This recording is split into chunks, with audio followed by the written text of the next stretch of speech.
नमस्कार प्यारे बच्चों। अब आप इस विषय के वीडियोस एक साथ भी देख सकते हैं। इसके लिए YouTube में मेरी कोई भी वीडियो है उसके नीचे मेरा लोगो दिया गया है, उस लोगो में जाके प्लेलिस्ट में जाना होगा। तो बच्चों, आज के वीडियो में हम सीखेंगे हिंदी कक्षा 7 द्वितीय सत्र का पाठ नंबर 3।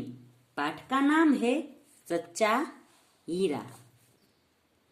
तो सच्चा हीरा है, उस पाठ में 4 स्त्रियों को बातें करते दिखाई दिया गया है कि चारों स्त्रियां है वो अपने अपने बच्चों के बारे में बताती है कि मेरा बच्चा है वो बहुत बुद्धिमान है, बहुत शक्तिशाली है, उससे के मुख से सरस्वती का वास है।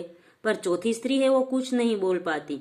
फिर उस चौथी स्त्री का बच्चा है वो शक्तिशाली नहीं होता और उसे बहुत बुद्धिमान भी नहीं होता और उसको सरस्वती का ज्ञान भी नहीं होता।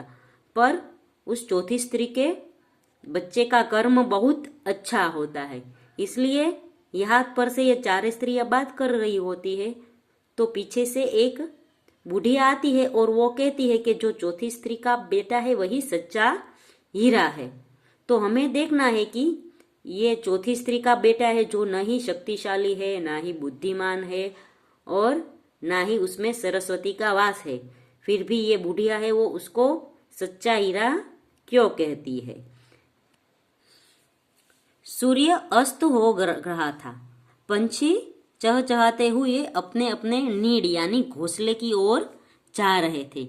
गांव की कुछ स्त्रियां पानी लेने के लिए घड़े लेकर कुएं की ओर चल पड़ी।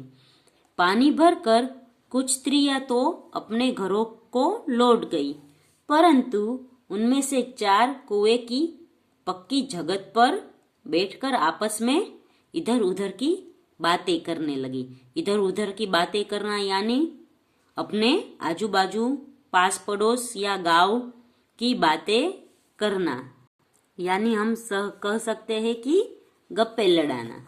फिर है बातचीत करते करते बात बेटों पर आ पहुंची। यानी ये 4 स्त्रियां है वो बैठकर बात कर रही थी तो बात है वो बेटों पर आ गई कि मेरा बेटा ऐसा है, मेरा बेटा ऐसा है। उनमें से एक की उम्र सबसे बड़ी लग रही थी। वह कहने लगी, भगवान सबको मेरे बेटे जैसा बेटा दे। मेरा बेटा लाखों में एक है। उसका कंठ बहुत मधुर है। कंठ बहुत मधुर है यानी वह बहुत अच्छा गाता है। वह बहुत अच्छा गाता है। उसके गीत को सुनकर कोयल और मैना भी चुप हो जाती है। लोग बड़े चाव से उसका गीत सुनते हैं।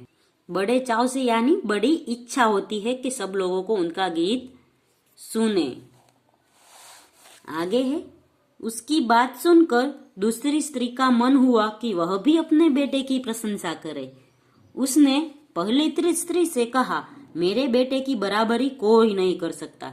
यानी मेरे बेटा है जैसा वैसा बेटा किसी का नहीं हो सकता। वह बहुत ही शक्तिशाली और बहादुर है। वह बड़े बड़े बहादुरों को भी पछाड़ देता है। वह आधुनिक युग का भीम है। तो पहली स्त्री कहती है कि मेरा बेटा है वो अच्छा गाता है और सभी लोग है वो उसका गाना सुनने आते हैं और कोयल मैना उसका गाना सुनकर खुद चुप हो जाती है। तो दूसरी स्त्री है वो बोलती है कि तुम्हारा बेटा अच्छा गाता है तो मेरा बेटा है वो अच्छा लड़ायक है, वो बहुत ही शक्तिशाली है और बहादुरों को भी पछाड़ देता है, वो भीम जैसा बलवान है। यह सुनकर तीसरी औरत भला कैसे चुप रहती। वह बोल उठी, मेरा बेटा साक्षात बृहस्पति का अवतार है। वह तो कुछ पढ़ता है एकदम याद कर लेता है। ऐसा लगता है मानो सबके कंठ में सरस्वती का निवास हो, यानी उसके कंठ में सरस्वती का निवास है। तो तीसरी स्त्री बोलती है कि मेरा बेटा तो बहुत पढ़ने में होशियार हो, वो जो कुछ भी पढ़ता है वो तुरंत याद कर लेता है। तीनों औरतों की बातें सुनकर चौथी स्त्री चुपचाप बैठी रही। उसने अपने बेटे के बारे में कुछ न कहा। पहली स्त्री ने टोकते हुए कहा, क्यों बहन, तुम चुप क्यों हो? तुम भी अपने बेटे के बारे में कुछ बताओ। चौथी स्त्री ने बड़े ही सहज भाव से कहा, मैं अपने बेटे की प्रशंसा क्या करूं? वह न तो गंधर्व सा गायक है, न भीम सा बलवान और न ही बृहस्पति सा बुद्धिमान। तीनों स्त्रियां अपने अपने बेटे का अच्छे गुणगान कर रही थी, तो चौथी स्त्री कुछ नहीं बोली, क्योंकि उसका बेटा है वो नहीं तो बुद्धिमान है, न ही बलवान है और न ही अच्छा गायक है। कुछ समय बाद जब वे सब घड़े सिर पर रखकर लौटने लगे, तभी किसी का गीत मधुर स्वर सुनाई पड़ा। सुनकर पहली स्त्री बोली, सुनो, मेरा हीरा गा रहा है। तुम लोगों ने सुना? उसका कंठ कितना मधुर है। तो चारों बातें करके घर की ओर जा रही थी, तो रास्ते में उन्हें कोई गीत गाता सुनाई दिया। तो पहली स्त्री ये कहती कि ये मेरा बेटा है जो सुंदर गीत गा रहा है। वह लड़का गीत गाता हुआ उसी रास्ते से निकल गया। उसने अपनी माँ की ओर कोई ध्यान नहीं दिया। इतने में दूसरी स्त्री का बेटा उधर से आता दिखाई दिया। दूसरी स्त्री उसे देखकर गर्व से बोली, देखो, वह मेरा लाडला बेटा आ रहा है। शक्ति और सामर्थ्य में इसकी बराबरी कौन कर सकता है। वह यह कह ही रही थी कि उसका बेटा भी उसकी ओर ध्यान दिए बिना निकल गया। तो पहला बेटा है वो गाते गाते निकल गया, और दूसरे बेटे का जो शक्ति और सामर्थ्य का जो वो बखान कर रही थी, वो भी उसकी माँ को देखे बिना निकल गया। वे कुछ आगे बढ़े तो एकाएक तीसरी स्त्री का बेटा उधर से संस्कृत के श्लोकों का पाठ करता हुआ निकला। उसके उच्चारण से ऐसा लग रहा था मानो उसके कंठ में साक्षात सरस्वती विराजमान हो। तीसरी स्त्री ने गदगद स्वर में कहा, देखो, यही है मेरी गोद का हीरा। इसे कौन बृहस्पति का अवतार नहीं कहेगा। परंतु उसका बेटा भी माँ की ओर देखे बिना आगे बढ़ गया। तो तीनों बेटे हैं वो तीनों में से किसी ने उसकी माँ की ओर नहीं देखा और चला गया। वह अभी थोड़ी ही दूर गया था कि चौथी स्त्री का बेटा भी अचानक उधर से आ निकला। वह देखने में बहुत ही सीधा साधा और सरल प्रकृति का लग रहा था। उसे देखकर चौथी स्त्री ने कहा, बहन, यह मेरा लाल है। चौथी स्त्री उसके बारे में बता ही रही थी कि उसका बेटा पास आ पहुंचा।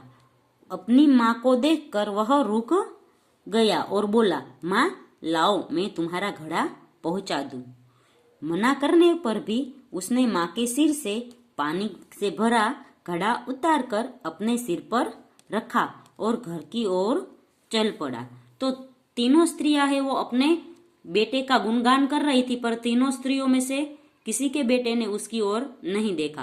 पर चौथी स्त्री है जिसका बेटा साव सीधा सरल है, उसने अपनी माँ को बोला कि मैं तुम्हारी मदद कर दूं, ये भारी घड़ा है, मैं घर पर पहुंचा दूं।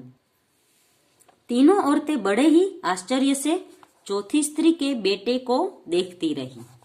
एक वृद्ध महिला जो बहुत देर से इन औरतों के पीछे चलती हुई इनकी बातें सुन रही थी, पास आकर बोली, देखती क्या हो, यही सच्चा हीरा है।